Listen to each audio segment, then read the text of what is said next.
जय महाराष्ट्र मित्रांनो, तुमचं स्वागत आहे the knowledge of stock Marathi या चॅनलवरती. आज आपण निफ्टी 50 अँड सेन्सेक्सचं ट्रेड प्लॅन बघणार आहे. उद्यासाठी ट्रेड प्लॅन करणार आहे. तर आज मार्केट पण साईडवेज मार्केट होतं, जास्त मुवमेंट भेटलेली नाही. याच्यामुळे असं होईल की उद्या एक्सपायरी दिवशी आपल्याला चांगली मुवमेंट भेटेल व प्रॉफिटेबल ट्रेड भेटण्याची जास्त शक्यता आहे. उद्या एक्सपायरीच आहे. मग आपण ट्रेड प्लॅन कसा करणार आहे उद्यासाठी बघूया. सेम प्लॅन राहील आपल्यात. काय त्या प्लॅनमध्ये जास्त काही चेंजेस नाही ठेवणार आपण. ह्या लेवलला सपोर्ट लेवलला आणि रेजिस्टन्स लेवलला 5 MA ट्रेड करणार आहे. त्याच्या आधी आपण मार्केट डिस्कस करूया, काय प्रॉब्लेम होतो आहे, मार्केट काय करतं आहे. जो मार्केटमध्ये हा जो स्पाईक लागलेला आहे किंवा हे जी व्हॉलॅटिलिटी तयार झाली ती लास्ट थर्सडे दिवशी, लास्ट एक्सपायरी निफ्टी 50च्या, त्याच्यामुळे काय प्रॉब्लेम झाला आहे की वरच्या लेवलचं जी ही होते, ह्या लेवलला सेलर भरपूर आहेत. पुट कॉल सेल करून ठेवलेले आहेत आणि पुट सेलिंग ह्या लेवलला पुट सेलिंग झालेली आहे. त्यामुळे मार्केटमध्येच हे करतं आहे, ट्रॅव्हल करते. जोपर्यंत ह्या लेवलच्या बाहेर जात नाही किंवा ज्यापर्यंत ह्या लेवलच्या बाहेर जात नाही तोपर्यंत जास्त प्रॉफिटेबल ट्रेड आपल्याला भेटणार नाहीत.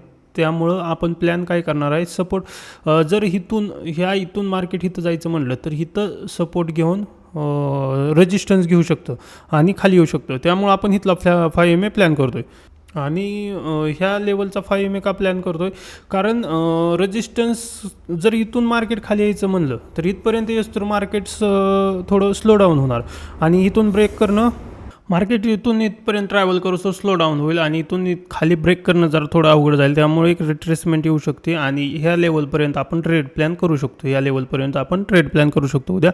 त्यामुळे सपोर्ट आणि रेजिस्टन्सचा ट्रेड प्लॅन करतो आहे मी 5 MA. हा झाला निफ्टी 50चा. सेन्सेक्सचा पण सिमिलरच असेल, जास्त काही चेंजेस नसतील. सपोर्ट आणि रेजिस्टन्सला आपण 5 MA हुडकणार आहे आणि आपली लेवल याची वाट बघणार आहे. जोपर्यंत 81,100ला मार्केट येत नाही तोपर्यंत कॉल साईडचा 5 MA ट्रेड करणार नाही आणि जोपर्यंत 81,975च्या लेवलला मार्केट जात नाही तोपर्यंत पुट साईडचा 5 MA आपण ट्रेड करणार नाही. ह्याची वाट बघणार आहे. कारण कशामुळे की सपोर्ट आणि रेजिस्टन्सपासला 5 MA जास्त वर्क करतो आणि कंटिन्यू मार्केट प्रॉब्लेम असा झाला आहे की ह्या रेंजमध्ये मार्केट अडकलेलं आहे. हा लो आणि हा हाय याच्यामध्ये मार्केट अडकलेलं आहे. क्लोजिंग देण्याचा प्रयत्न करेल. ही एक्सपायरी याच्यामध्येच क्लोजिंग देण्याचा प्रयत्न करेल. जर उद्या ट्रेंडिंग मार्केट भेटलं आपल्याला एक, तर ह्याच्यावरती ब्रेक करण्याचा याला टच करण्याचा प्रयत्न करेल हा, नाहीतर हा लो टेस्ट करण्याचा प्रयत्न करेल. मग त्याच्यासाठी आपण ट्रेड प्लॅन करणार आहे हा.